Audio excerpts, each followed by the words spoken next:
محترم بھائیوں اور بہنوں، شوہر اور بیوی کے درمیان 3 عادتیں گھر میں بے سکونی اور غربت کا سبب بنتی ہیں۔ حضرت علی رضی اللہ عنہ نے ہمیں ان نقصان دہ عملوں سے بچنے کی نصیحت فرمائی ہے۔ آپ رضی اللہ عنہ نے فرمایا، اگر ان اعمال سے پرہیز نہ کیا جائے تو چاہے انسان جتنا بھی مال کما لے، اللہ کی طرف سے برکت، رزق اور رحمت گھر پر نازل نہیں ہوگی، بلکہ خاندان مستقل بے چینی، غیر ضروری غم، مشکلات اور بیماریوں میں مبتلا رہے گا۔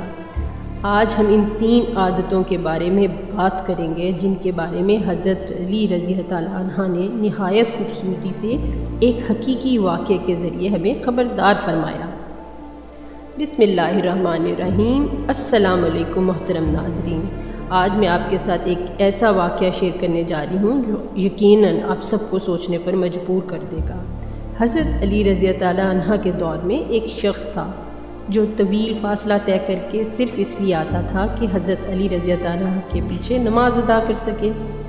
اس شخص کی عبادت میں لگن قابل تعریف اور قابل ستائش تھی، مگر پھر اچانک وہ شخص غائب ہو گیا۔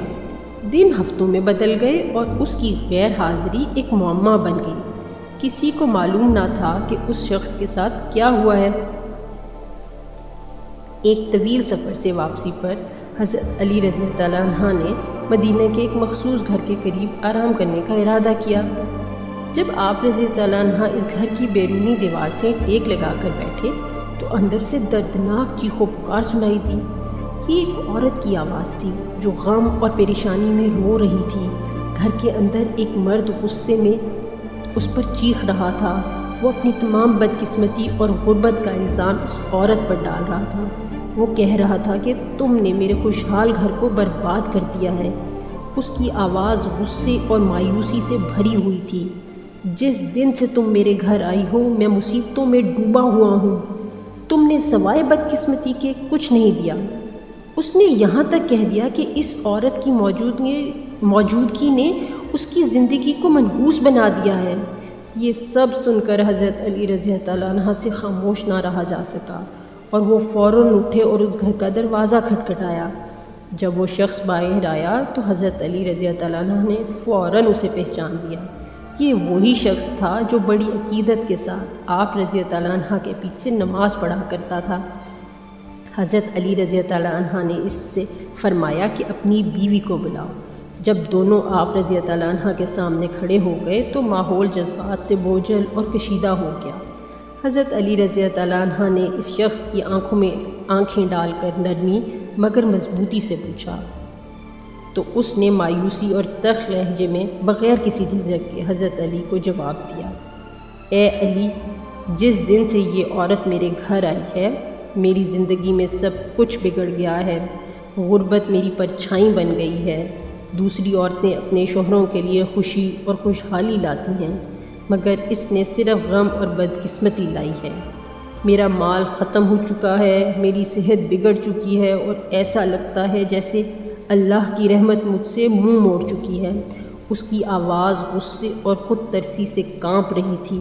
جس دن سے میری شادی ہوئی ہے میری زندگی بکھرنے لگی ہے۔ ایسا لگتا ہے جیسے میں منحوس ہو گیا ہوں، جیسے میرا گھر کسی جادو کی زیر اثر آ گیا ہو۔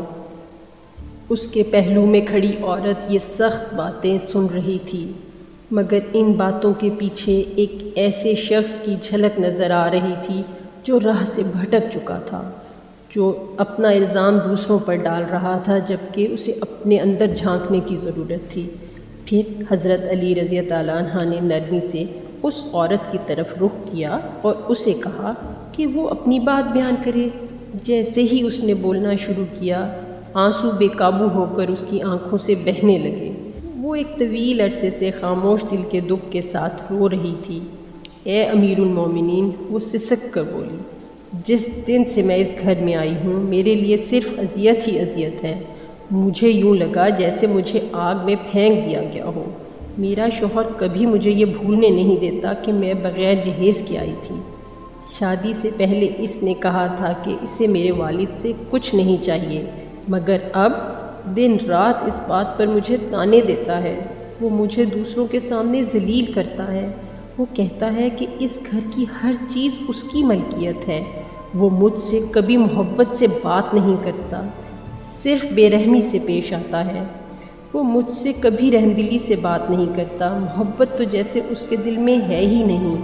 مجھے صرف تھوڑی سی محبت کی طلب ہے بس، اور کچھ نرمی، ایک ہمدردانہ بات، مگر اس کے بدلے وہ مجھے طعنوں، الزاموں اور نہ ختم ہونے والی اذیت سے نوازتا ہے۔ میں یہ سب کچھ صرف اس لیے برداشت کرتی ہوں کیونکہ میرے پاس جانے کی کوئی اور جگہ نہیں۔ میرے والدین اس دنیا میں نہیں رہے، میرا کوئی بھائی بہن یا رشتہ دار نہیں جو مجھے پناہ دے سکے۔ اگر میں یہ گھر چھوڑ دوں گی تو کہاں جاؤں گی؟ کون مجھے اپنی چھت دے گا؟ اس کے الفاظوں نے ایک ایسی عورت کی تصویر کشی کی جو قسمت سے نہیں بلکہ تنہائی اور سماجی خاموشی کی بوجھ تلے دبی ہوئی تھی۔ ایسی عورت جو آسائشوں کی خواہش مند نہیں تھی بلکہ صرف عزت اور تحفظ کی طلبگار تھی، وہ بنیادی چیزیں جو ہر انسان کو شادی میں میسر ہونی چاہیے۔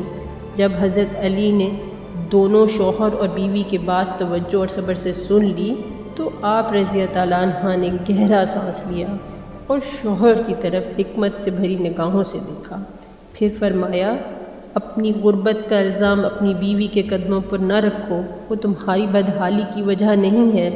پھر آپ رضی اللہ عنہ نے ایک پرسکون مگر پر اثر آواز میں فرمایا، اکثر جو تم مصیبت سمجھتے ہو وہ دراصل اللہ کی طرف سے آزمائش ہوتی ہے۔ بعض اوقات غربت گھر میں کسی کی موجودگی کی وجہ سے نہیں بلکہ انسان کے اپنے اعمال کی وجہ سے ہوتی ہے۔ گناہ کیے گئے ہوں، ذمہ داریاں نظر انداز کی گئی ہوں تو دل سخت ہو جاتے ہیں۔ آپ رضی اللہ عنہ نے اس شخص کو یاد دلایا کہ رزق اور کفالت صرف اور صرف اللہ کے ہاتھ میں ہے، وہی عطا کرتا ہے اور وہی روک لیتا ہے۔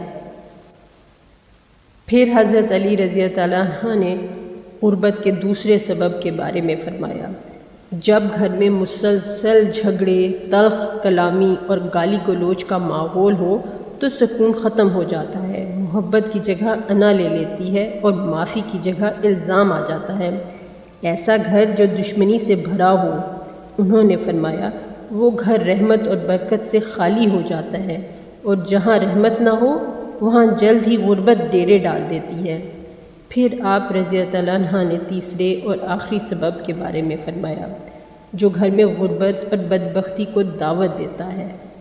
جب کوئی خاندان ایسے اعمال میں مبتلا ہو جائے جو اللہ کو ناپسند ہوں، جیسے نماز کو ترک کرنا، گناہوں میں ملوث ہونا یا ایک دوسرے کے ساتھ ظلم و زیادتی سے پیش آنا، تو وہ اپنے گھر میں شیطان کے داخلے کا راستہ کھول دیتا ہے، اور جب شیطان کو ٹھکانہ مل جائے تو اللہ کی رحمت گھر سے رخصت ہونا شروع ہو جاتی ہے۔ انہوں نے زور دے کر فرمایا، وہ گھر جہاں شیطان کا استقبال ہو ایسا گھر ہے جہاں برکت ختم ہو جائے گی، چاہے وہاں کتنی بھی دولت اور آسائشیں کیوں نہ ہوں۔ وہ گھر دیواروں، فرنیچر اور کھانے پینے سے بھرا ہو سکتا ہے لیکن محبت اور برکت سے خالی ہوگا۔ حضرت علی رضی اللہ عنہ نے انہیں قرآن کی یہ آیت یاد دلائی، بے شک شیطان تمہارا دشمن ہے، بس تم بھی اسے دشمن ہی سمجھو۔ حضرت علی رضی اللہ عنہ نے یاد دلایا، وہ اپنے ساتھیوں کو صرف بھڑکتی ہوئی آگ کا ساتھی بننے کے لیے بلاتا ہے۔ پھر آپ رضی اللہ عنہ نے اپنی آواز بلند کی جو شفقت اور عاجزی سے بھری ہوئی تھی اور فرمایا، اگر تم اپنے گھروں کو مشکلات سے محفوظ رکھنا چاہتے ہو تو سب سے پہلے اپنے آپ سے آغاز کرو، اپنے اعمال کو پاک کرو، اپنی نیتوں کو تازہ کرو اور اپنے دلوں کو اللہ سے جوڑ لو۔ ناراضگی کے وقت بھی نرمی اختیار کرو، ظلم سہنے پر بھی صبر کرو، اور سب سے بڑھ کر اللہ سے بخشش مانگو، کیونکہ وہی ہے جو تمہاری آزمائشوں کو سکون میں بدل سکتا ہے۔ حضرت علی رضی اللہ عنہ نے مزید فرمایا، یہ سب کچھ محض ایک سماجی رشتہ نہیں بلکہ ایک روحانی تعلق ہے جو محبت، رحمت اور احترام پر قائم ہے۔ حضرت علی رضی اللہ عنہ نے فرمایا، قرآن میں آیا ہے اور اس کی نشانیوں میں سے یہ ہے کہ اس نے تمہارے لیے تمہاری ہی جنس میں سے بیویاں پیدا کیں تاکہ تم ان سے سکون حاصل کرو اور تمہارے درمیان محبت اور رحمت رکھ دی۔ پھر انہوں نے ان کی آنکھوں میں ایک آخری بار دیکھا اور فرمایا، وہ گھر جو صبر، احترام اور اللہ کے ذکر سے بھرا ہو، غربت کبھی اس پر غالب نہیں آ سکتی۔ ہو سکتا ہے وہ مالی طور پر مشکل میں ہوں، لیکن ان کے دل سکون اور برکت سے مالا مال رہیں گے۔ اس لیے اے میرے بھائیوں اور بہنوں، اگر چاہتے ہو کہ تمہارا گھر ترقی کرے تو نرمی سے بات کرو، اپنے شریک ہاتھ سے محبت سے پیش آؤ اور گناہوں سے بچو۔ اخلاص کے ساتھ اللہ سے مغفرت مانگو۔